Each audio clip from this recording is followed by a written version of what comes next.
Here's how the random $50 rabbit I got at the pet store when I was 14 turned into a $1,000 rabbit within the first year. Get ready for some cringy pictures, but in 2019, after I was brutally bullied in grade 8, my mom took me to the pet store and we were actually getting cat litter and she let me get a rabbit.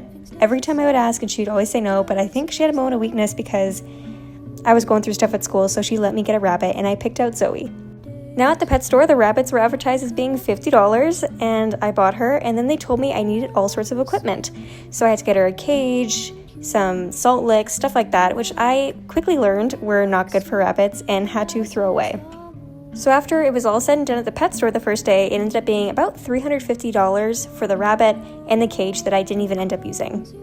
Honestly, it's totally my fault for not doing enough research. But I found out about 3 months later that I had to spay my rabbit from watching Len and the Bunny on YouTube. And unfortunately where I live, there is not a ton of exotic vets because I guess rabbits are exotic. So I had to go to the vet that my family used for our pets, and they said they would do a spay on Zoe, but they wouldn't be able to provide any other care for her because they don't specialize in that. So I take her in, I get her spayed. I also at the same time get her microchipped and tattooed because we're going to do the whole shebang. And after all of that was done, it was about $500 to get her spayed, microchipped, and her ear tattooed, which just ended up peeling off, which I didn't know would happen.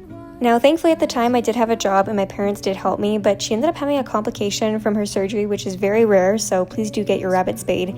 But she refused to eat because her stomach was hurting, so I ended up having to take her to an emergency vet way across the city, and they had to do a whole exam and give her antibiotics, and that was like a $250 bill. So all in all, this $50 rabbit quickly became a $1,000 expense in the first couple months. The reason I'm sharing this is because I know a lot of people want to get a rabbit because they're cute but don't realize how expensive they are.